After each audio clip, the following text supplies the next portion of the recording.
Tak payah, tinggal potong aja habis. Bismillahirrahmanirrahim. Suara saya bagus kan? Bagus sekali Gurunda. Oh iya dong. Normal. Oke. Saudara Kristen Go Go dibaptis.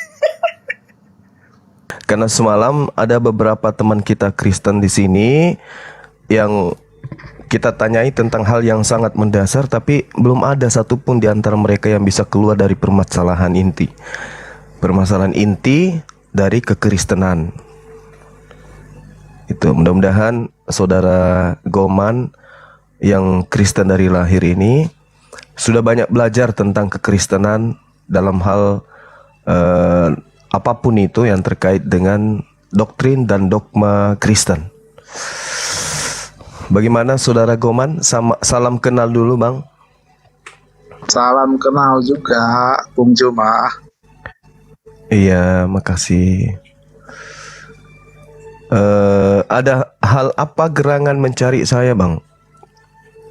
Tadi saya diskusi sama teman-teman Siap. yang kan bahwa berdasarkan Matius 7 ayat 21, 22 dan 23, di situ Yesus menyatakan dirinya adalah Tuhan karena Siap. ketika ada orang yang berseru kepadanya Tuhan Tuhan, Yesus tidak melarangnya. Jadi itu Baik. walaupun tidak begitu eksplisit, itu artinya Yesus mengakui dan menyatakan dirinya adalah Tuhan. Jadi saya hanya mau membahas logika berbahasa di Matius 7 ayat 21, 22 dan 23, itu aja sebenarnya. Dan tadi Iya, saya baik. sempat mutar aja tadi pembahasan itu. Oke. Coba barangkali cuma bisa lihat dari perspektif yang lain mengenai pemahaman ayat itu. Iya.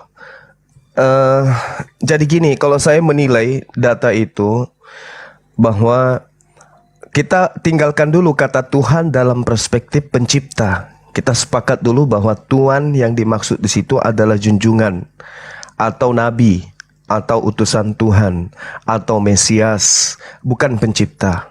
Apakah kita sepakat di situ? Kita Kalau mau sepakat ke di sana situ. silakan, itu kunjungan ya. Monggo Iya. silakan. Jadi di situ tidak ada sama sekali tersirat atau tersurat dari Yesus pesan bahwa dia itu adalah pencipta, tetapi di situ hanya maran atau kurios. Kalau kita sepakat, kita bedah data itu kemudian untuk kita jadikan bahan diskusi. Gimana? Tapi kita harus sepakat dulu Kyrios itu apa? Karena tadi teman-teman di sini hanya membatasi Kyrios itu adalah Tuhan. Benar, Kyrios Tuhan. Tapi Iya. Kyrios juga bisa berarti Tuhan. Karena tadi saya juga baru mengetahui itu pada saat saya ngelihat original teksnya di bahasa Yunani, yaitu yang nge-refer ke 292. Di situ pada saat ada subsequent concordance-nya, itu Kyrios juga bisa merujuk kepada Tuhan. Nah, sekarang yang jadi pertanyaan tadi adalah kenapa ada orang yang dipanggil Kyrios menjadi Tuhan, tapi begitu kepada Yesus disematkan menjadi, dari sisi orang Kristen ya, bahwa itu adalah berarti Tuhan. Nah, itu dulu. Jadi kalau dikatakan Kyrios itu hanya dibatasi sebagai Tuhan, maka kita akan bisa itu menjadi sebagai Tuhan. Itu Yesus sendiri yang menjawab itu. Ketika ada tuduhan dari Bani Israel kala itu, kamu hanya manusia tapi kamu menyatakan dirimu dengan Tuhan, dengan Elohim, dengan Allah gitu ya. Yesus klarifikasi. Dia mengatakan di dalam Yohanes 10, loh, kenapa kalian heran? Bukankah di dalam kitab Tauratmu siapapun yang diserahi tugas untuk menyampaikan firman, maka dia adalah Allah. Dan ketetapan Tuhan itu tidak bisa dibatalkan. Jadi kalau Yesus mengaku atau Allah, itu sah-sah saja. Karena dia adalah penyampai firman. Dia sedang menyampaikan firman Tuhan. Sama seperti Nabi Musa. Nabi Musa juga disebut Allah, disebut juga Tuhan, disebut Elohim. Malaikat pun disebut Elohim. Jadi ketika Yesus mengartikan dirinya sebagai Allah atau Theos atau Tuhan, Di situ dia sedang menisbahkan, menyandarkan kepada yang telah mengutus dirinya. Karena dia mengatakan, aku tidak berkata-kata dari diriku sendiri. Apa yang aku katakan adalah apa yang diperintahkan untuk aku katakan dan aku sampaikan. Yohanes 12:49. Jadi sekalipun Yesus mengatakan, akulah pencipta langit dan bumi, itu Yesus bukan merujuk kepada esensi dirinya, tetapi esensi dia yang telah memerintahkan dirinya untuk mengatakan itu. Kalau kita sepakat, kita bedah di situ, kita bedah Matius 7:21-23. Gimana? Silakan, kita cukup ke Matius 7 ayat 21 sampai 23 ya. Iya, oke. Sorry, ini baik, boleh saya? aku double ya? Enggak, bagus kok suaranya. Oke, baik. Baik, jadi Matius 7 21-23. Kalau gitu, Iya. di situ saya melihat kata kuncinya adalah di kata bukan setiap. Tapi kalau kemudian Anda mengatakan itu adalah Kyrios yang berarti kepada Tuhan, nggak apa-apa juga. Nggak apa-apa juga, tapi tetap itu tidak menghilangkan bahwa Yesus menyatakan dirinya adalah Tuhan. Oke, baik. Silakan Anda bernarasi duluan. Atau saya? Jadi saya ikutin Silakan. pola berpikir Anda bahwa di situ Iya, silakan. Kyrios di situ adalah artinya adalah Tuhan yang terjunjungan. Oke. Jadi kalau ke 7:22 itu benar bahwa itu adalah orang Kristen yang kemudian diusir, tapi adalah Kristen yang munafik atau serigala berbulu domba. Tetapi kalaupun misalnya itu artinya adalah Tuhan di sana semakin kepada Yesus, tetapi kemudian Yesus itu kemudian yang menentukan siapa yang masuk surga atau siapa yang kemudian diusir. Artinya, kalau dia punya kuasa terhadap surga, artinya sama aja. Walaupun dikatakan Tuhan, dia tetap adalah sebagai Tuhan. Itu aja dulu narasi dari saya.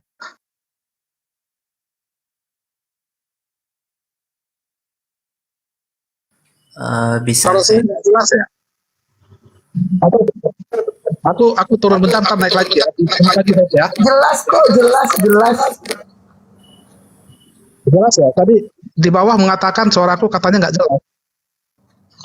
Putus. Bang Roman, putus. Ya, Iya, ya udah Bang Goma turun. Oke, entar Turun aku dulu, naik baru nanti turun naik ya. lagi. Ya.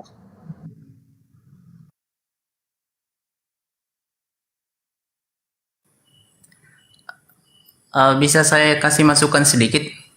Silakan. Bukan kasih masukan. Itu menanggapi perkataan Bang Juma. Ini Iya, siapa yang menanggapi. dablingnya? Iya, menanggapi dalam Matius 7 ayat 21 sampai 23 itu kan. Kalau yang saya tahu dalam Alkitab itu ada dia keterangannya dalam satu-satu perikop.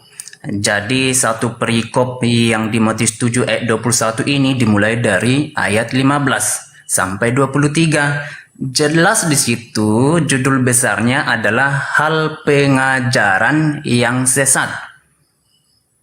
Jadi itu makanya dibilang di ayat 21, bukan setiap orang yang berseru kepadaku Tuhan, Tuhan akan masuk ke dalam kerajaan surga.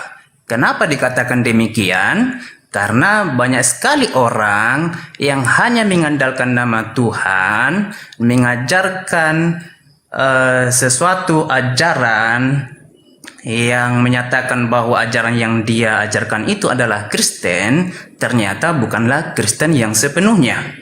Karena di ayat yang paling atas di ayat 15 dikatakan, waspadalah terhadap nabi-nabi palsu yang akan datang kepadamu dengan menyamar seperti domba, tetapi sesungguhnya mereka adalah serigala yang buas. Itu sangat jelas keterangannya.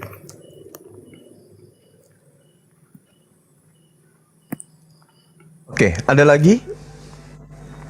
Bang Goman mungkin mau menambahkan?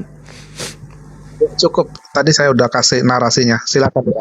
Baik. Saya tambah. Saya ya, saudara saya ya. Di sini. Yang pertama adalah cakupan pengajaran Yesus dan pendengar atau murid Yesus. Audiens, ya, objek daripada penginjilan yang dilakukan oleh Yesus. Yang perlu dipahami pada sesi yang pertama ini adalah pada dua hal ini. Yang pertama adalah objek penginjilan Yesus itu sudah pasti bukan orang Roma, sudah pasti bukan orang Yunani, melainkan adalah mereka Bani Israel yang mengerti tentang konsep anak Tuhan, mengerti tentang konsep Mesias, mengerti tentang konsep Allaha, mengerti tentang konsep Rabi atau Raban. Nah, kemudian yang kedua adalah tanggapan orang Roma, orang Yunani yang mendarah daging sampai di Nusantara, sampai ke Indonesia, yang menganggap bahwa ketika orang menyebut Yesus itu Tuhan, dialah pencipta itu, dialah Tuhan itu, disebabkan karena adanya diberi kuasa membangkitkan orang mati dan seterusnya. Ini dua hal yang harus dipahami secara mendetail. Nah, yang pertama, kepada siapa Yesus mengatakan, dan kepada siapa Yesus itu berkehendak, dan kepada siapa Yesus punya keinginan, yaitu Bani Israel, bukan Romawi, bukan Yunani. Sementara Kristen itu berasal dari Romawi, Yunani. Jadi ketika Yesus mengatakan tidak setiap orang yang berkata aku Tuhan, Tuhan dalam arti kurios boleh, Tuhan dalam arti kata theos juga boleh. Artinya tidak setiap orang yang mengenal diri Yesus sebagai utusan Tuhan itu akan masuk ke dalam kerajaan sorga. Kristen mengenal Yesus sebagai Tuhan, murid-muridnya Yesus mengenal Yesus sebagai Tuhan. Anggaplah seperti itu. Tapi kata kuncinya adalah melainkan mereka yang melakukan kehendak. Nah, sekarang kita lihat atas kehendak siapa Kristen menuhankan Yesus. Atas kehendak siapa kemudian Kristen mengimani Yesus mati terkutuk di atas tiang salib. Atas kehendak siapa kemudian Kristen ibadah hari Minggu. Atas kehendak siapa kemudian Kristen tidak bersunat. Atas kehendak siapa kemudian Kristen makan makanan-makanan yang diharamkan oleh kitabnya Yesus. Itu yang menjadi poin. Mau dia Tuhan, mau dia Tuan, mau dia kurios, mau dia theos, mau dia Rabam, mau dia Maran, mau dia Allaha, tak ada urusan di situ. Poinnya sekarang adalah apa? Karena keselamatan itu datang jika melakukan kehendak Bapa. Nah, permasalahannya Kristen yang diusir ini adalah dia yang memanggil Yesus itu Tuhan, tapi bukan berdasar terhadap kehendak Sang Bapa, Sang Tuhan yang mengutus Yesus. Nah, sekarang kalau orang Islam menganggap Yesus itu adalah Tuhan, Sayyid, menganggap dia adalah junjungan, menganggap dia adalah Nabi, menganggap dia adalah Mesias, Al-Masih, atas kehendak siapa? Atas kehendak Allah. Nah, katanya Kristen, atas kehendak siapa? Teman-teman kita Kristen menganggap Yesus itu adalah Tuhan pencipta langit dan bumi. Ini masalah besar. Makanya saya katakan, coba periksa lagi dulu konsep kurikulum pengajaran Yesus. Siswa-siswanya siapa aja? Apakah Roma? Apakah Yunani? Atau hanya Bani Israel yang harus melakukan kehendak Hasem, kehendak pencipta yang mereka imani sebagai Adonai. Nah, ini mungkin Anda sudah tangkap. Kehendak siapa? Ini yang menjadi poin. Kehendak siapa? Yang melakukan kehendak Bapaknya Yesus itu tidak diusir. Tapi yang tidak melakukan kehendak Bapaknya Yesus, seperti menuhankan dia, ibadah hari Minggu, Natalan, apalagi makan babi, tidak bersunat, itu semua poin-poin ini, itu atas kehendak siapa Kristen lakukan? Silakan. Baik, ini kan tadi saya katakan kita berdasarkan kajian teks yang ada di dalam Matius 7:21 ya. Kalau tadi Bung katakan bahwa yang menjadi kuncinya adalah dikata melainkan dia yang melakukan kehendak Bapa, maka harusnya kalimat itu adalah seperti ini. Setiap orang yang berseru kepadaku Tuhan, Tuhan, tidak akan masuk ke dalam kerajaan surga, melainkan dia yang melakukan kehendak Bapakku yang di surga. Itu baru benar. Negasinya ada di predikatnya. Tapi ini Matius 7 ayat 21, negasinya itu ada di subjeknya. Bukan setiap orang yang berseru kepadaku Tuhan, Tuhan. Ya, kalau bukan setiap itu artinya adalah tidak semua. Tidak semua berarti ada. Artinya ada yang berseru Tuhan ke Yesus masuk surga asalkan melakukan kehendak Bapakku yang di surga. Artinya ada dua syarat yang ada di situ, yaitu satu, percaya bahwa Yesus adalah Tuhan, dan yang kedua adalah melakukan kehendak Bapa. Itu pemahaman Matius 7 ayat 21. Itu aja dulu narasi dari saya. Silakan. Iya, baik.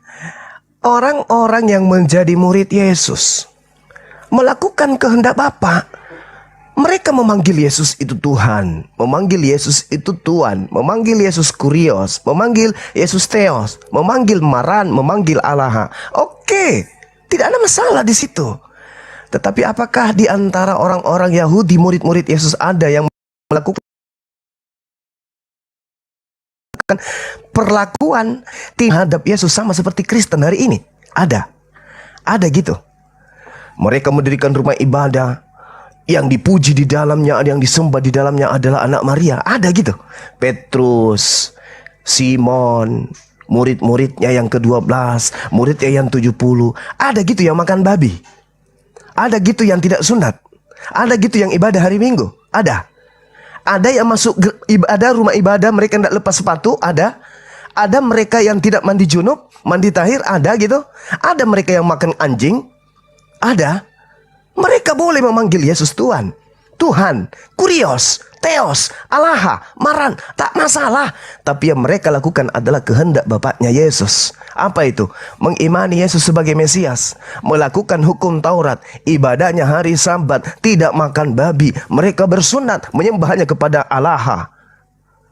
Mereka memanggil Yesus Tuhan, tapi mereka melakukan kehendak Bapa.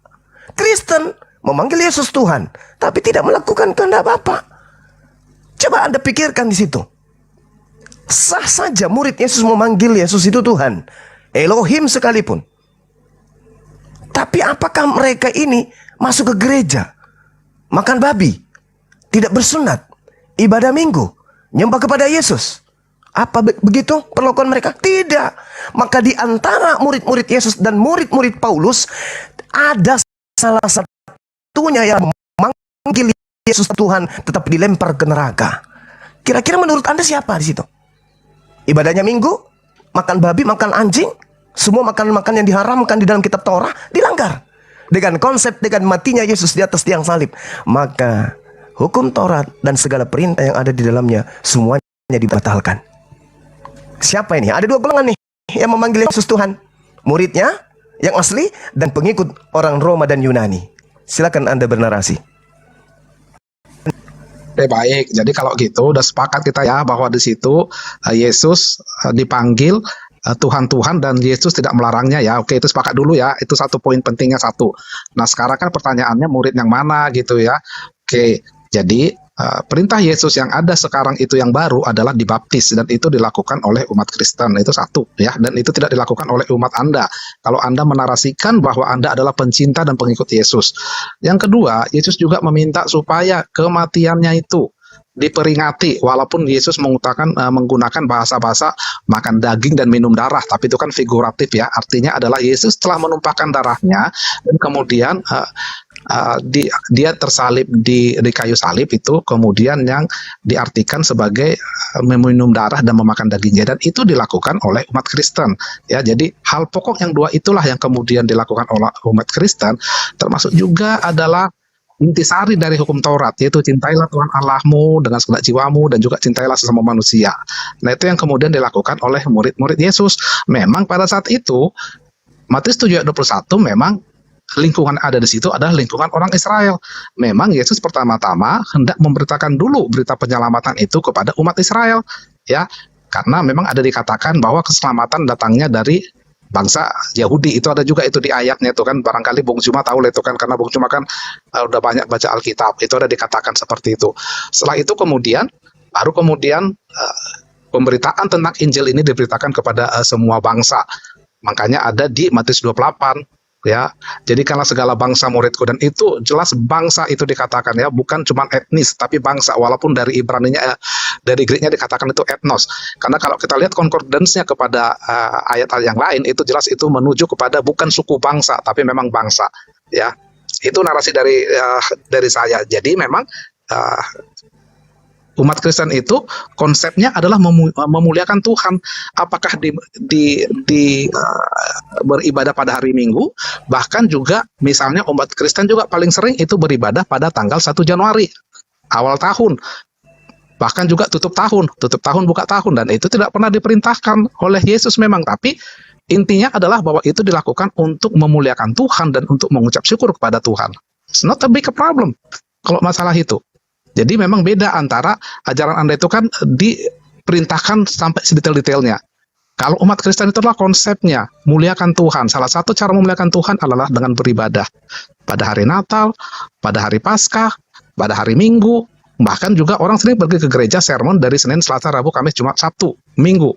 Ya nggak masalah. Demikian narasi saya, silakan. Oke, baik. Jadi gini, Bung. Yang pertama, kita jangan kemana-mana dulu. Kita telusik dulu sampai ke dalam, sampai ke jantungnya, sampai ke akar-akarnya.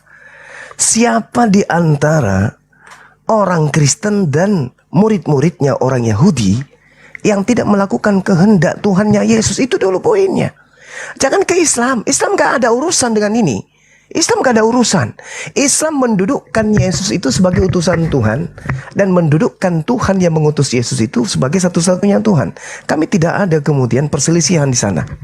Kalau terkait dengan baptis, membaptis, Bung, saya katakan kepada saudara, Yesus selama 33 tahun tidak pernah mencontohkan membaptis satu manusia pun. Catat itu. Gak ada pernah manusia yang pernah dibaptis. Soalnya perlihatkan ke saya. Jadi itu tidak perlu dicontoh. Kenapa? Karena Yesus mengatakan, aku mengenal muridku, muridku mengenal aku. Mereka melakukan apa yang aku lakukan.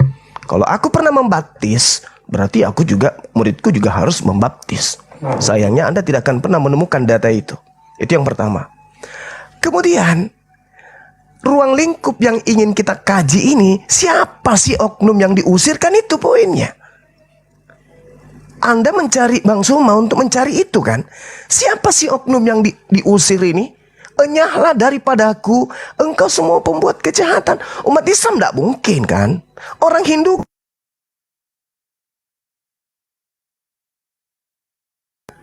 Yang menjadi tersangka ini adalah Yahudi dan Kristen kan. Jadi nggak usah kemana-mana kita. Yahudi memanggil Yesus Tuhan. Apakah kemudian Yahudi menggantikan Hasem menjadi Yesus? No. Kristen memanggil Yesus Tuhan, menggantikan Adonai Elohim yang mereka sebut Hasem dengan menjelma menjadi manusia, mengosongkan diri menjadi manusia. Hari ini kita diributkan dengan oknum Kristen terkelompok, ribut tentang oneness, Tritunggal dan sebagainya. Apa yang menyebabkan itu? Karena di Kristen ini menganggap Yesus itu Tuhan. Nah, apakah ada kehendak Bapaknya Yesus agar Yesus anak Maria ini dianggap sebagai Tuhan? Tidak. Satu hal yang perlu menjadi buah pikiran buat saudara. Ini oleh-oleh dari saya. Perkataan Yesus kepada murid-muridnya. Ingat sekali lagi, murid Yesus bukan Romawi, bukan Yunani yang kelak menjadikan Yesus itu Tuhan. Pada abad ketiga menjadikan agama Kristen sebagai agama resmi kekaisaran. Dan Yesus di situ duduk menggantikan dewa Zeus. Catat, camkan. Tak kasih oleh-oleh ini. Lukas 21 nomor 8. Yesus berdiri di hadapan murid-muridnya Bani Israel. Sekali lagi bukan Romawi, bukan Yunani. Jawabnya, wahai murid-muridku Bani Israel, orang-orang bersunat, orang-orang yang tidak makan babi, waspadalah supaya kamu jangan disesatkan. Sebab banyak orang akan datang dengan memakai namaku. Hayo, ini yang memakai nama Yesus lagi-lagi dua nih. Murid-murid Yesus dan ada oknum bukan murid Yesus yang memakai nama Yesus, menjual.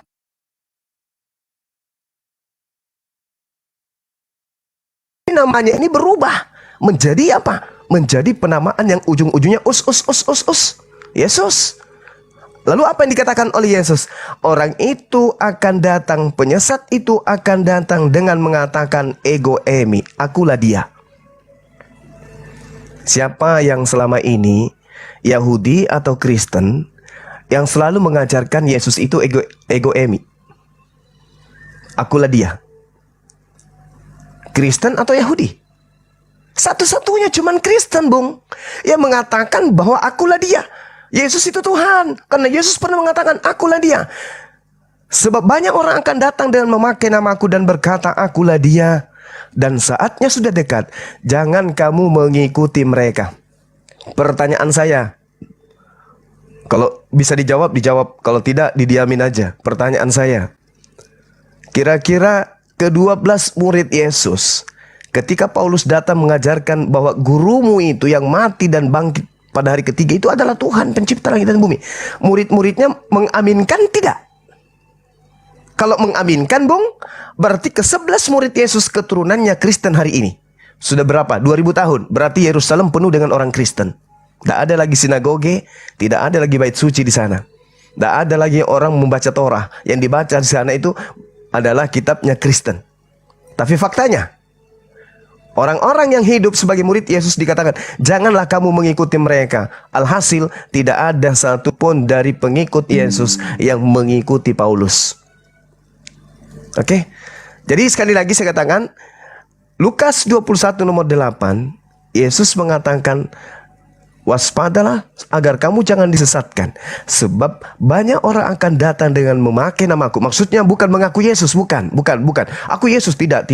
Tetapi memakai namanya Yesus itu artinya dia menjajakan nama Yesus kemana-mana. Dan berkata, akulah dia. Maksudnya berkata, akulah Tuhan. Yesuslah Tuhan. Yesuslah pencipta langit dan bumi. Dan itu hanya ada di agama Kristen. Silakan. Pertama-tama tadi Anda mengatakan atau menyinggung tentang pembaptisan. Yesus itu dibaptis. Dan memang Yesus tidak pernah membaptis, tapi murid-muridnya lah yang membaptis. Tapi di situ kan tindakan muridnya diketahui oleh Yesus. Artinya Yesus juga menyetujui pembaptisan. Itu aja sih sederhananya. Ya, memang Yesus juga pernah membaptis, murid-murid yang membaptis, itu satu. Terus kalau kedua, Anda lari kepada Paulus, saya nggak perlu menggunakan rasul di depannya ya. Nanti Anda komplain lagi kalau dikatakan rasul. Jadi kepada apostol Paulus, ya, saya pakai istilah itu aja. Apostol Paulus itu pertemuan dia dengan Yesus itu saksinya ada, terutama kepada si Ananias, ya, bahkan dia buta kemudian disembuhkan itu. Terus yang penting juga perlu digarisbawahi, Paulus dengan murid-murid utama Yesus yang laknat itu dalam 2 Petrus itu jelas kok bahwa Petrus itu mengakui pengajaran dari Paulus, dan Petrus mengatakan walaupun sulit dipahami, tapi itulah karunia yang diberikan kepada Paulus. Itu persisnya ya, persisnya seperti itu. Nanti bisa dibuka di ayatnya. Tapi intinya adalah bahwa pengajaran Paulus itu disetujui dan dikonfirmasi oleh Petrus, dan Petrus adalah murid utama Yesus yang diperintahkan Yesus untuk menggembalakan atau untuk mendirikan jemaatnya. Ya, terus Anda juga menyinggung Roma ya. Nah, jadi tentang Roma ini, Romawi ya, kalau saya sih ngelihat memang buah dari ajaran Yesus itu berasal dari Romawi. Ini memang masih dispute ya, dispute bahkan antara barangkali juga dari teman-teman Kristen juga dispute dengan pemahaman saya. Tapi ketika Yesus mengatakan bahwa kerajaan Allah akan diambil daripadamu dan akan diberikan kepada suatu bangsa yang menghasilkan buah-buah kerajaan itu, pemahaman saya itu sebenarnya ditujukan kepada bangsa Romawi. Itulah kenapa kemudian Yesus melarang misalnya Petrus itu untuk mengabarkan Injil atau ajaran Yesus ke daerah Asia, tapi diarahkan dulu menuju ke Yunani ya, untuk kemudian selanjutnya adalah ke Roma. Karena itu memang sudah menjadi rencana dari Yesus. Jadi itu pemahaman saya terhadap Alkitab. Memang Alkitab ini banyak hal-hal yang memang harus punya kekhususan sendiri untuk bisa memahaminya. Itu yang bisa saya sampaikan narasi saya. Silakan. Atau kalau Bung Lola mau menambahkan, silakan juga.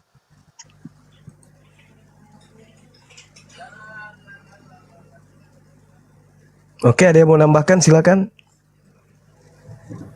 Teman-teman Kristen yang mau menambahkan, silakan. Kalau dari saya sendiri, kalau dari pemahaman saya sendiri, apa yang Bang Jumau bilang tadi tentang Lukas 21 ayat 8 itu, Bapak itu di situ mungkin salah persepsi ya kalau menurut saya. Karena di ayat 7-nya dikatakan di sini bahwa murid-murid bertanya kepada Yesus kan, yang sebagai guru mereka, bila manakah akan terjadi dan apakah tanda-tandanya kalau itu akan terjadi, katanya.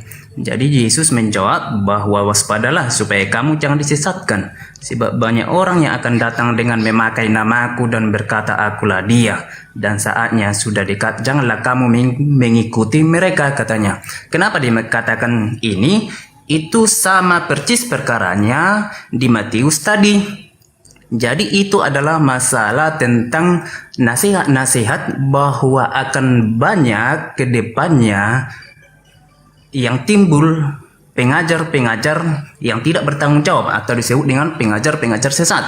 Dan sekarang itu sudah terbukti di kalangan Kristen pada saat ini. Salah satu contohnya di Alkitab masih jelas dibuat kalau makanan haram dan halal itu masih berlaku, dan makanan haram itu masih berlaku pada saat ini. Baru yang kedua, di kalangan Kristen itu yang tidak mengikuti lagi dengan kemauan Allah itu yang diajarkan oleh Yesus Kristus itu adalah yang kedua yang sudah berubah itu adalah masalah Sabat. Karena hari Minggu itu bukanlah Sabat, ya kan? Baru mungkin ada hal-hal lain yang mungkin yang belum saya tahu, tapi itulah yang percis mungkin saya tahu. Dan benar juga yang dibilang Bang Jumau tadi, bahwa memang Kristen sekarang ini sudah mengikuti ajaran-ajaran kekaisaran Romawi, bukan lagi mengikuti ajaran-ajaran Yesus pada saat dia datang ke dunia, begitu. Mungkin itu yang bisa saya tambahkan. Oke, baik. Saudara saya, ketika kemudian saudara menarasikan, jangan terlalu jauh kemana-mana kemudian untuk bernarasi ya. Kita mencari dua sosok di antara Yahudi dan Kristen yang tidak melakukan kehendak Tuhan atau kehendak Bapa. Karena kan hanya ada dua nih yang memanggil Yesus itu Tuhan. Kalau Kristen membantai ini ya saya tidak tahu apa yang menjadi alasannya kemudian. Tapi itu tidak mungkin. Yahudi memanggil Yesus Tuhan, muridnya memanggil Tuhan dalam perspektif sebagai utusan Tuhan. Mereka memanggilnya Rabi. Kan kita tahu tuh, Rabi. Kalau kita melihat dari kitab saudara, murid-muridnya memanggilnya sebagai Kurios. Final di situ ya. Jadi orang-orang Yahudi murid Yesus dan juga orang-orang Kristen pengikut orang Roma itu kemudian sama-sama memanggil Tuhan. Ya, kita berdamai di situ. Nah sekarang endingnya keselamatan itu adalah ketika melakukan kehendak.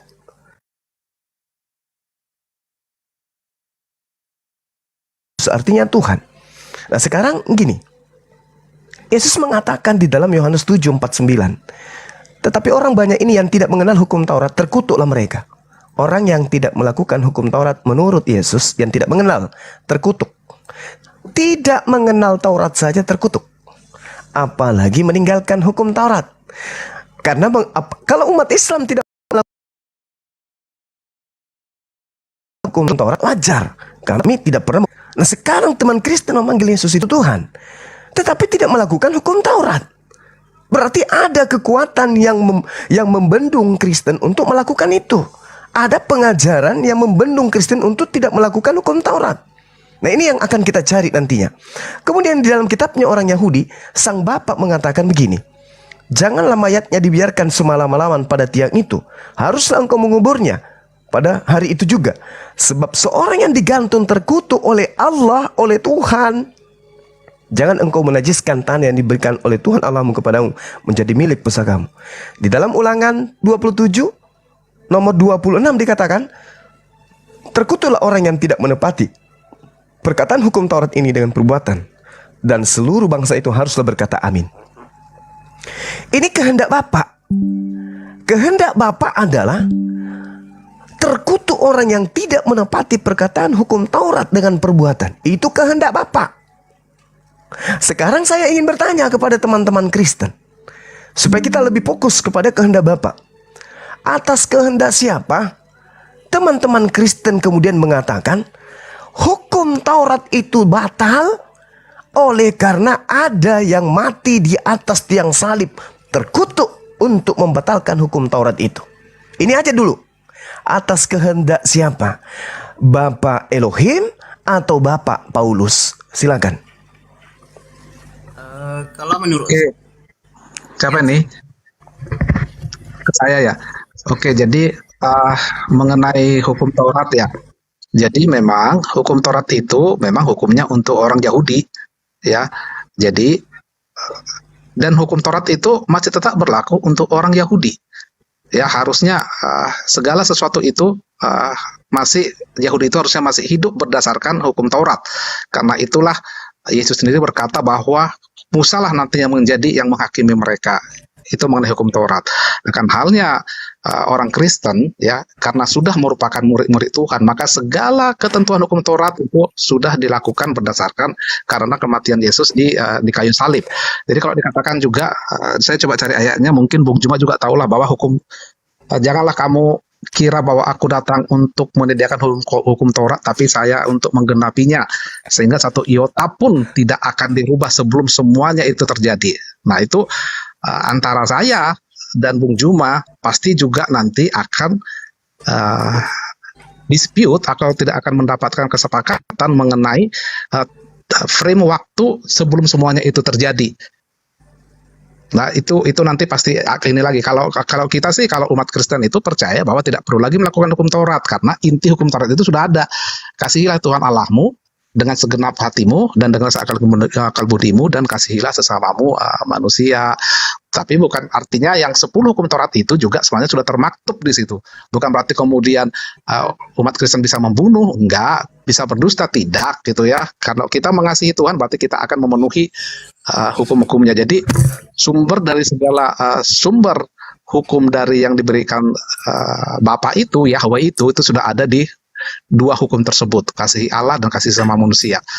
Itu sementara narasi dari saya. Jadi sekali lagi bahwa hukum Taurat itu berlaku untuk kaum Yahudi sampai sekarang dan kaum-kaum yang lain. Kalau menurut saya itu adalah untuk kaum-kaum yang lain yang tidak percaya kepada kematian Yesus di kayu salib, yang memang mati untuk menebus manusia dari dosa-dosanya. Itu sementara narasi dari saya. Silakan. Oke, saya tanggapi dulu yang ini. Jadi debat tidak perlu lagi dilanjutkan. Kita sudah tahu siapa pelakunya. Yang diusir oknumnya kita sudah tahu. Saudara saya sudah membuat pernyataan dan disaksikan oleh banyak orang. Taurat masih berlaku bagi Yahudi sampai hari ini. Berarti orang Yahudi masih melakukan kehendak Bapa Elohim sampai hari ini. Saya pingin teman-teman tepuk tangan dulu. Saudara sudah mengakui bahwa yang tidak melakukan kehendak Bapa Elohim adalah Kristen. Dan Kristen hanya melakukan kehendak Bapak Paulus. Udah selesai bang? Enyahlah daripadaku engkau semua pembuat kejahatan. Tidak setiap orang yang menyeru aku Tuhan, Tuhan, Tuhan, Tuhan, Allah, Allah, atau supaya anda puas Allah, Allah, atau apa yang bisa membuat anda puas Elohim, Elohim, akan masuk ke dalam surga, melainkan dia yang melakukan kehendak Bapa Elohim. Berarti yang masuk ke dalam surga hanya mereka yang melakukan kehendak Bapa Elohim. Kristen, Anda mengatakan kami melakukan dalam kasih. Siapa kehendak itu? Kehendak siapa itu? Siapa yang berkehendak supaya hukum Taurat itu dibatalin? Siapa yang berkehendak supaya mengatakan Yesus mati di atas tiang salib untuk membatalkan hukum-hukum Tuhan Bapa Elohim? Itu atas kehendak siapa? Allahu Akbar. Allahu Akbar. Terima kasih Bung, Anda telah menjawab dengan jujur. Jadi kita sudah menemukan antara Yahudi dan Nasrani, Kristen, mohon maaf Kristen, ketika ditanya melainkan mereka yang itu adalah yang terurai di orang Yahudi. Berarti yang diusir, yang memanggil Yesus kan cuma dua, Yahudi dan Kristen. Ternyata Kristen tidak melakukan kehendak Bapa. Oke, saya kira sesi ini udah selesai kita. Kalau masih ada yang Itu kan tema lain, saja. Ada Loh, sedikit itu lagi, kan Pak. narasi Anda. loh gimana Bentar, ceritanya? bentar, itu narasi Saudara, Anda. saudara, tunggu. Jadi- Saudara sudah mengiyakan Yahudi masih melakukan kehendak Bapa sampai hari ini. Betul atau tidak? Aku mengatakan bahwa hukum Taurat itu masih berlaku buat orang Yahudi. Karena Sampai hukum hari Allah ini? itu cuma ada dua. Satu, Sampai hari ini? hukum Taurat ya. Eh. Loh iya, jadi artinya adalah kalau tidak berdasarkan hukum apa orang-orang Yahudi sekarang hidup? Kan Iya. hukum itu ada Iya. dua, hukum Iya, Taurat kan sama kehendak hukum Bapak. masih dari Yesus. Saya Nah, bisa kehendak bicara dulu Bapak, nggak, kan? Bung? Enggak, Iya, saya bisa bicara kehendak dulu. Bapak ini. Kan kehendak Bapak kan? Loh, Orang iya, Yahudi saya kan masih hanya melakukan. mengatakan- Tunggu. Orang Yahudi Iya. masih melakukan kehendak Bapak sampai hari ini kan? Hukum Tauratnya berlaku buat Iya, mereka. iya. Itu yang tadi saya Hukum- katakan. Jadi Oke, jangan oke. pelintir perkataan saya. Kehendak Karena bagi Bapak saya, itu.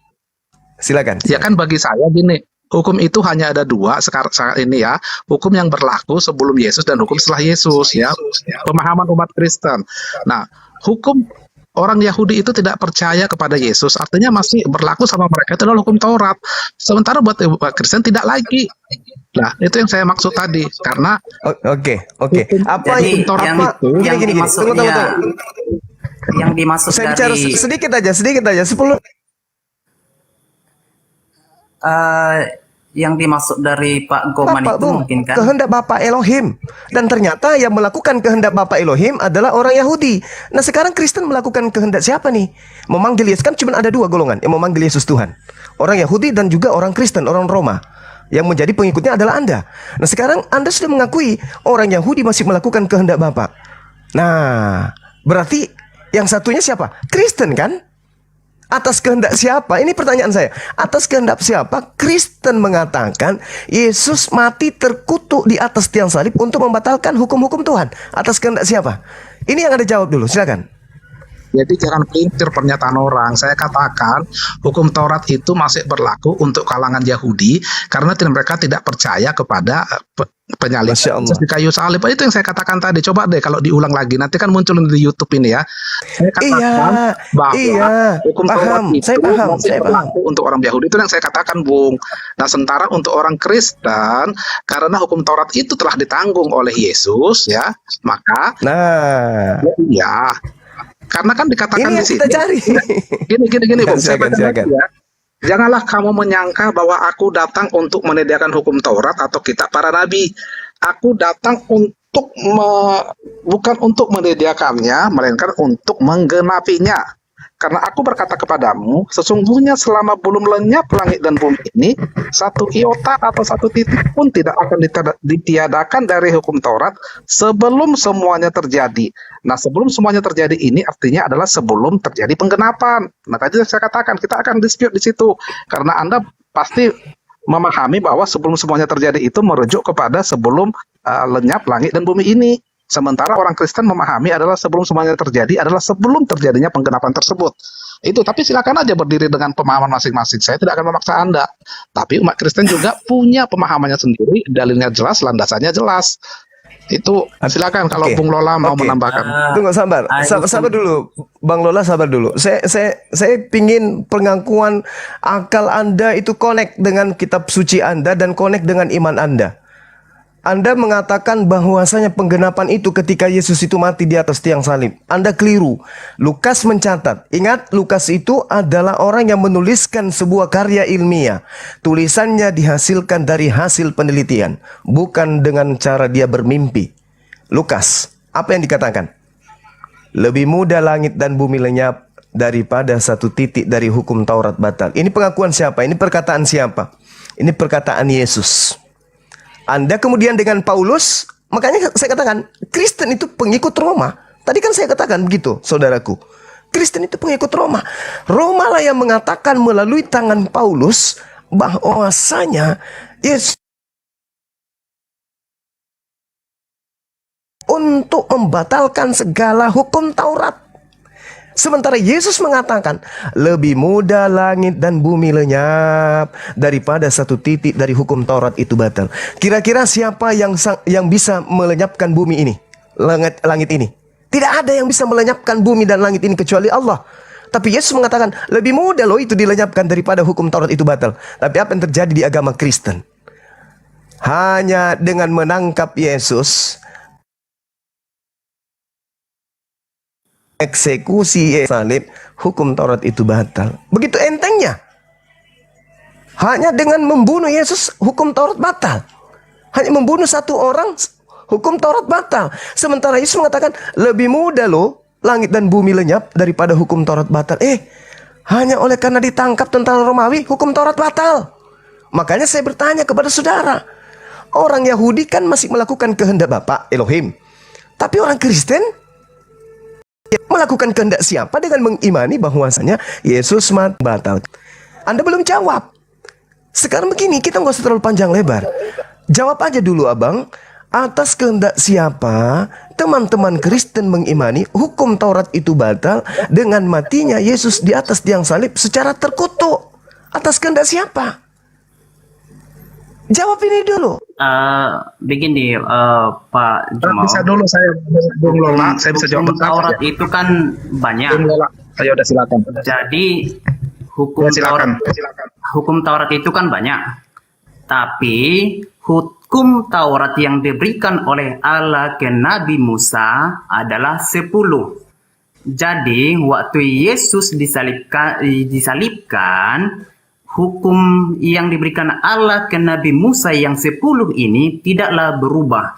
Tetapi yang dibilang oleh Bang Goman tadi itu, hukum-hukum Taurat yang lain yang sudah dibebaskan sesudah Yesus disalibkan. Hukum Taurat yang mana itu yang bebas? Itulah hukum-hukum Taurat, salah satunya sunat dan juga kurban dan mungkin masih banyak yang lain. Tapi kalau hukum Taurat yang 10 yang diberikan Allah ke Musa itu masih tetap sampai saat ini. Itu yang dimaksud di sana, yang dibacakan oleh Bang Goman itulah hukum Taurat yang dimaksud di ayat tadi, yang tidak berkurang satu titik atau satu iota pun. Begitu. Boleh saya tanggapi? Saya Bung, bisa ingat? Bung Juma. Silakan. Untuk saudara saya Goman, pertanyaan saya, atas kehendak siapa Kristen mengimani Yesus mati terkutuk di atas tiang salib untuk membatalkan hukum-hukum Tuhan? Silakan. Itu atas kehendak siapa? Oke, jadi gini dulu supaya lebih clear ya mengenai pemahaman Lukas 16 ayat 17. Tadi kan Anda kan hanya membacakan ayat 17-nya saja.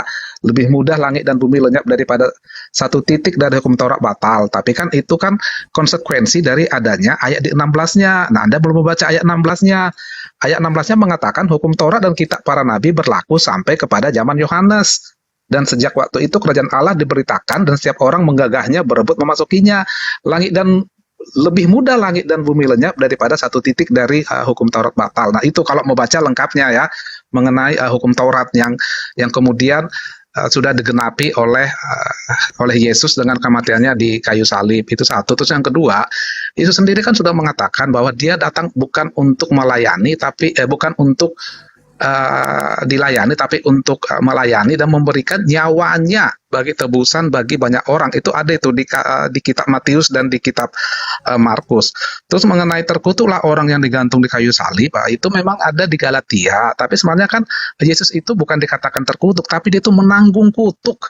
Menanggung kutuk artinya kan dia menjadi terkutuk memang seolah-olah gitu kan, karena dikatakan bahwa terkutuklah orang yang digantung di kayu salib. Tapi dia menanggung kutuk, sama seperti orang kalau menanggung kesalahan bukan berarti dia bersalah. Misalnya ada orang tuh yang yang melakukan suatu kesalahan. Misalnya seorang anak misalnya entah nabrak bebek lah misalnya kan. Terus kemudian orang tuanya bersedia untuk menanggung kesalahan anak tersebut. Nah, artinya dia bukan bersalah tapi dia menanggung kesalahan dari anak tersebut. Itu maksudnya yang di Galatia itu. Itu pemahaman dari iman dan ataupun dalil dari umat Kristen. Silakan Bung Juma. Oke, baik saudaraku ya. Anda belum menunjukkan atas kehendak siapa Yesus mati di atas tiang salib untuk membatalkan hukum Taurat. Anda belum jawab. Anda lari ke Lukas 16, 17. Mundur satu data 16. Bung, saya katakan kepada saudara, Anda tidak sia-sia mencari Bang Suma. Saya belajar kitab Anda, Bung, udah puluhan tahun. Ketika Anda menarasikan Lukas 16, data 16, harusnya Anda malu. Kalau aku jadi Kristen, saya malu membawa data itu di depan umat Islam yang belajar Bible. Kenapa? Orang Yahudi, pengikut Yesus, itu mengimani hukum Taurat itu tidak boleh dikurangi, tidak boleh ditambah. Dalam bahasa Ibrani ada penekanan di dalam kitab mereka, yaitu kata gara.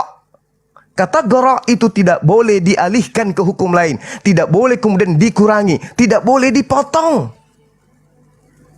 Ini jelas dalam kitabnya orang Yahudi. Dengarkan, di dalam Ulangan 12 nomor 32, di situ jelas ada kata gara.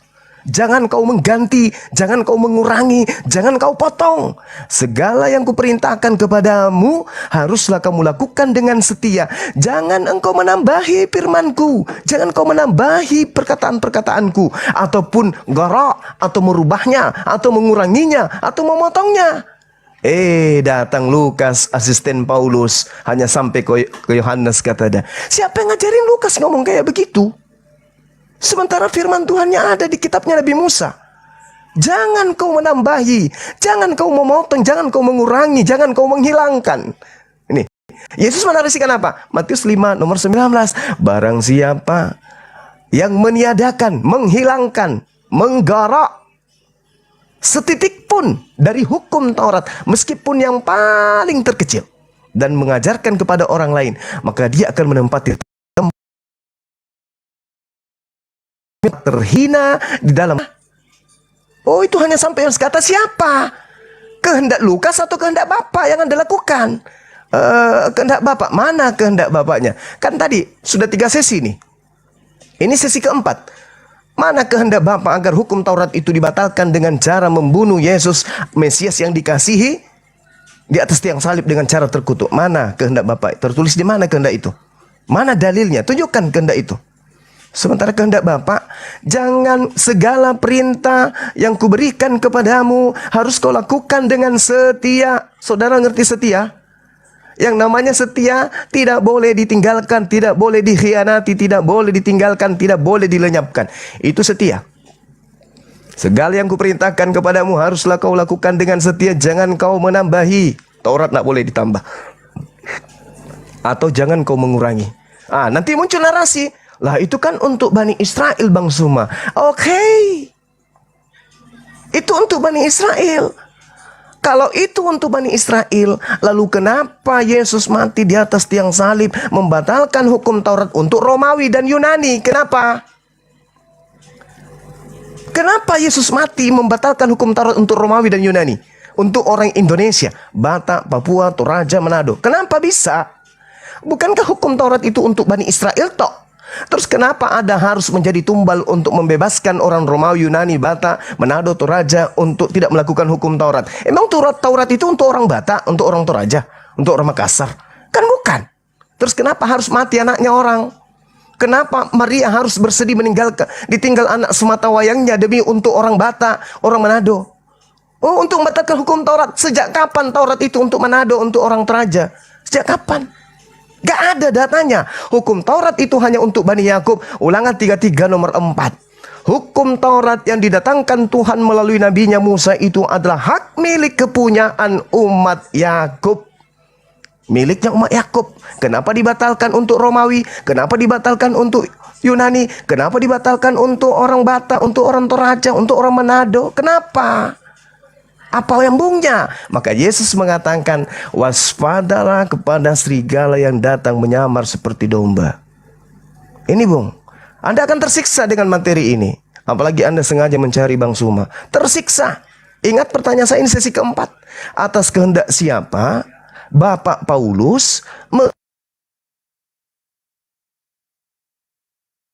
itu batal dan segala perintah yang ada di dalamnya dengan menjadikan Yesus sebagai tumbal di atas tiang salib dengan cara terkutuk lagi. Sangat-sangat menyedihkan. Coba Anda narasikan. Ingat Atas kehendak siapa? Orang-orang Romawi, Paulus mengajarkan kepada Romawi dan Yunani melalui Efesus 2 nomor 15, dengan matinya Yesus di atas tiang salib, Yesus telah membatalkan hukum Taurat dengan segala perintah yang ada di dalamnya. Yang saya tanya, surat Paulus Efesus ini dituliskan atas kehendak siapa? Silakan. Bisa saya jawab? Oh, bisa saya dulu sebentar aja. Oke, silakan. Sebentar aja ya, 2 menit paling saya ya.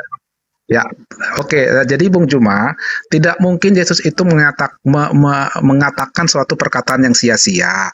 Di Markus 10 ayat 45 sudah jelas Yesus berkata, karena anak manusia juga datang bukan untuk dilayani, melainkan untuk melayani dan untuk memberikan nyawanya menjadi tebusan bagi banyak orang. Ini Yesus yang berkata bahwa dia memberikan nyawanya menjadi tebusan bagi banyak orang. Sedangkan tadi mengenai siapa yang memerintahkan hukum Taurat itu, Anda tadi sudah menyinggungnya. Memang itu tertulis di Efesus, Rasul Paulus. Oke, saya tarik, nggak Rasul, nanti Anda marah lagi. Apostol Paulus, ya.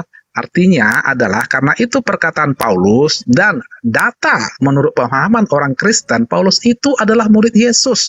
Dan tadi saya sudah katakan bahwa pengajaran Paulus itu diakui, dikonfirmasi oleh Petrus, murid utama Yesus. Jadi artinya itulah pemahaman dari umat Kristen bahwa memang Yesus mati untuk membatalkan atau untuk menggenapi hukum Taurat, ya. Tuh, silakan kalau mau ditambahkan. Dari saya, silakan narasi saya demikian. Silakan kalau ada yang mau nambahkan. Saya jawab aja ya.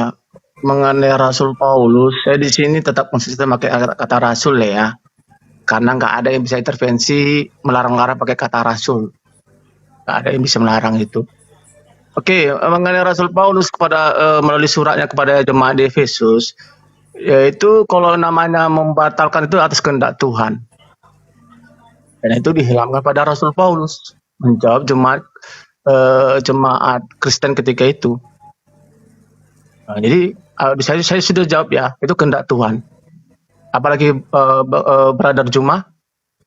Di mana dalilnya ada kehendak Tuhan agar hukum Taurat itu dibatalkan? Loh, itu kan dihilangkan kepada Rasul Paulus. Oh, berarti Bapak Paulus. Ya udah, selesai Iya, kita. Rasul Paulus kan merupakan murid Tuhan. Iya, udah selesai. Berarti atas kehendak Bapak Paulus. Ya udah selesai kita Iya, kan? itu atas kehendak Tuhan melalui Rasul Paulus. Anda jangan di mana? Anda atas kehendak Tuhan. Saya tidak memelintir. Sebentar, Juma. Saya udah kenal Anda. Sebentar. Atas kehendak Bagus. Tuhan melalui Bagus, Rasul sudah kenal. Paulus. Iya, Ya. atas kehendak Tuhan melalui Rasul Paulus yang dipakai oleh Tuhan untuk mengajar jemaatnya ketika itu. Nah, Oke, Iya. baik. Tuhan yang mana yang datang kepada Paulus? Coba, di mana itu? Tuhan yang mana? Ya Tuhan yang dimana oleh Nabi Musa, Abraham. Iya, di mana? Kapan Adonai Elohim datang ke Nabi Musa kepada Syekh Paulus? Wah, ya melalui Roh Kudus dia berbicara menghilami lisan Paulus. Mana? Di Iya, mana? iya kan Rasul Paulus kan mengajar bahwasanya itu Jangan narasi- Rasul, kurang pasti, harusnya nggak bisa, Syekh Paulus, Syekh Rasul. atau Kiai Paulus Iya, supaya nggak dia bisa, Rasul. supaya total Islam. Nggak bisa, artinya nggak bisa. Kristen punya hak memakai kata Rasul. Iya. Anda nggak bisa larang saya. Nggak bisa dong. Iya. Kan ada nggak perintahnya bisa, memang. nggak Aku bisa, mengutus nggak ada hak engkau intervensi liciklah terhadap seperti umat ular. Seperti seperti ular. Kan ada bisa. perintahnya. Itu kan saya udah Saran kenal saya Anda. jangan Rasul, Bung. Kalau Nggak bisa Kiai. nggak bisa. Itu kata Atau Rasul Ustadz. tidak bisa. Kata Ustadz Paulus. Rasul tidak bisa diintervensi oleh umat Islam. Tunggu Karena aja, kata kami Rasul sedang itu milik semua. kami sedang Nggak melapor ke MUI. Kami bisa. sedang melapor. Kami akan minta supaya Kristen kembali ke Oh, Yunani. kita punya data akurat sebelum Islam muncul, Kristen sudah ada. Iya, Kristen sudah menyebut kata Paulus Rasul. Iya. Kata Di mana Rasul itu kitabnya Kristen? Di mana kitabnya Kristen selain di Indonesia yang menyebut Paulus itu rasul? Di mana? Iya, kalau terjemahan dari apostol kan rasul utusan. Ya rasul. Nenek Mukiper. Kenapa ada? Iya. Iya, Udah ya teman-teman, saya rasa kita udah selesai ya. Iya, saya Dan selesai saudara saya justru saudara tergelitik Goma. dengan saya justru tergelitik dengan Saudara umat Goma, kita Islam sudah membuat kata selesai Allah, ya kan? bahwasanya Iya, lucu kali rupanya itu mah. Sudah biasa, host sudah host basi. diturunkan Iya. aja orang ini, tidak ada ilmunya, diturunkan host ya. Jadi saudara Gomai, tadi ada bantuan dari teman Anda mengatakan bahwasanya hukum Taurat itu dibatalkan karena kehendak Bapak Paulus. Menurut Paulus, dia mendapatkan wahyu dari Roh Kudus. Nah, itu kesimpulan terakhir. Entah Roh Kudus kah atau roh apa, yang jelas pembatalan hukum Taurat yang Tuhan sudah berikan kepada Bani Israel itu dipraktekkan dan diperintahkan oleh Bapak Paulus.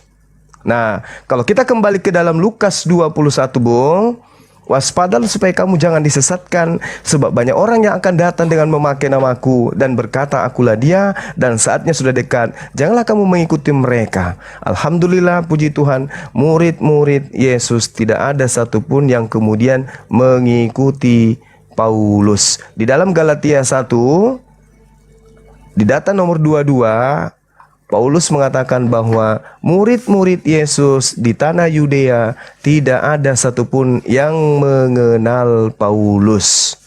Tetapi rupaku tetap tidak dikenal oleh jemaat-jemaat Yesus di tanah Yudea.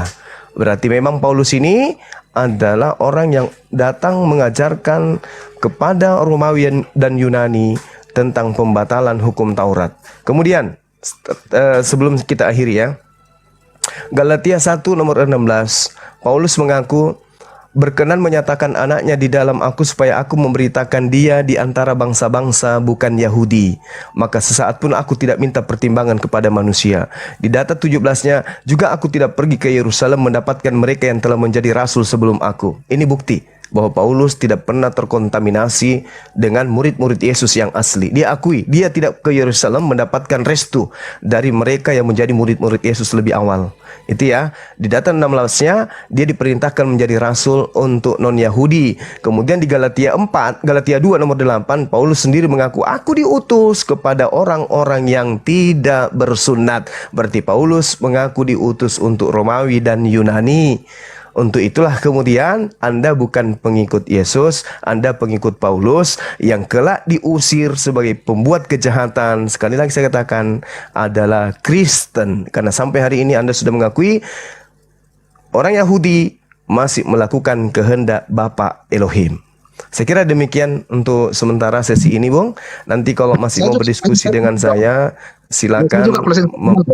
Iya. Nanti kalau misalnya Anda masih mau berdiskusi, silakan cari hari yang lain. Insya Allah kita diskusi lagi. Silakan. Enggak. Saya mau closing statement aja terhadap topik ini. Kan ada closing statement. Oke, jadi gini ya, Bung ya.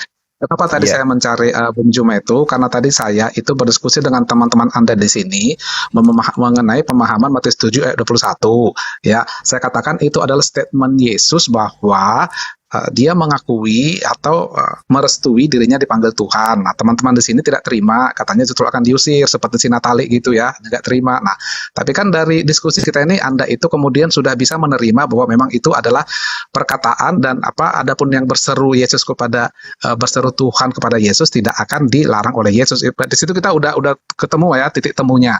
Nah, cuman memang kita masih ada point of dispute mengenai apa sih yang dimaksud dengan kehendak Bapa. Ya silakan aja kalau misalnya Anda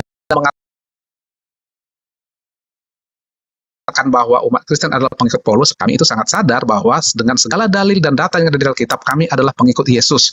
Tadi sudah dikatakan bahwa yang membatalkan hukum Taurat itu adalah Tuhan, memang melalui Paulus, karena Paulus adalah murid Yesus, bertemu dengan Yesus, terserah Anda percaya apa tidak, tapi kami umat Kristen berdasarkan dalil Alkitab dan data di Alkitab, jelas bahwa itu bertemu dengan Yesus dan ada saksinya yaitu Ananias. Dan juga tadi saya katakan bahwa pengajaran Paulus itu juga dikonfirmasi kebenarannya oleh murid utama Yesus yaitu Simon Petrus ya. Jadi terserah aja dengan pendapat masing-masing. Anda berpendapat seperti itu hakmu, tapi umat Kristen juga punya dalil dan data dan landasan yang kuat untuk memahami imannya. Baik, demikian terima kasih Bung Juma atas diskusi ini. Kapan-kapan saya akan mulai dengan Bung Juma. Terima kasih ya. Baik. Siap. Sekalian ya, izin keluar ya, host yang baik. Iya, Bang. Oke, makasih. Terima kasih ya. Ya, Pak Goman. Jangan lupa kopinya dihabisin. Siap, siap. 3, 2, 1, kabur.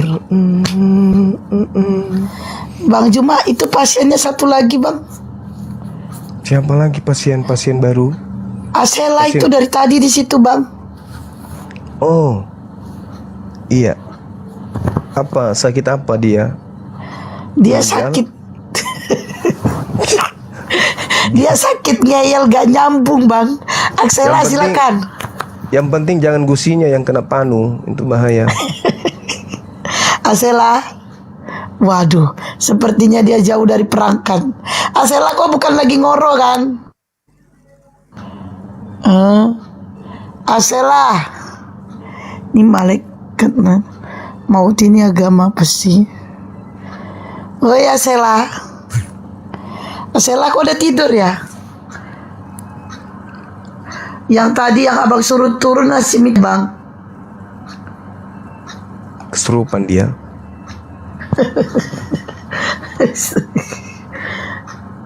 Oke. Naik agama Kristen. Yang agama Kristen yang mau diskusi silakan naik. Yang Kristen. Typing di bawah agamanya Kristen. Malaikat maut, selamat malam. Assalamualaikum. Oh, Islam. Waalaikumsalam. Wih, malaikat maut bahaya no. Waalaikumsalam. Siapa tahu ada uteng mau ini mau dikirim ke akhirat langsung. Ya, yang agama Kristen yang mau diskusi silakan naik. Minta permintaan. Asela. Oh, Asela. Malaikat maut di mute dong. Noise.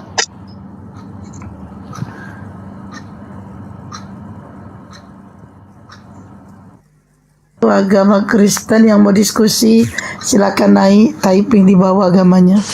Oke teman-teman, sebelum kita menyambut teman kita Kristen, saya minta kepada yang punya YouTube, channel YouTube yang lagi live, ditutup aja dulu sesi ini. Karena sesi ini kan jangan digabung dengan tema-tema yang lain.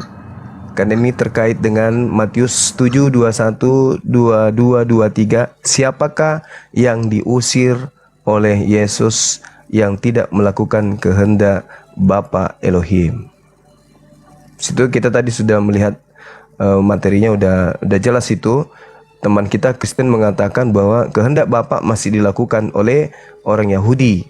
Berarti ada pelaku satu pelaku lagi yang tidak melakukan kehendak Bapa. Nah, tadi ada yang mencoba menarsikan melakukan kehendak Bapa tapi melalui Paulus. Ternyata Bapak Paulus. Oke ya, kita tutup aja dulu ya. Assalamualaikum warahmatullahi wabarakatuh. Salam tauhid, salam satu Tuhan, jayalah Islamku, jayalah Indonesiaku merdeka.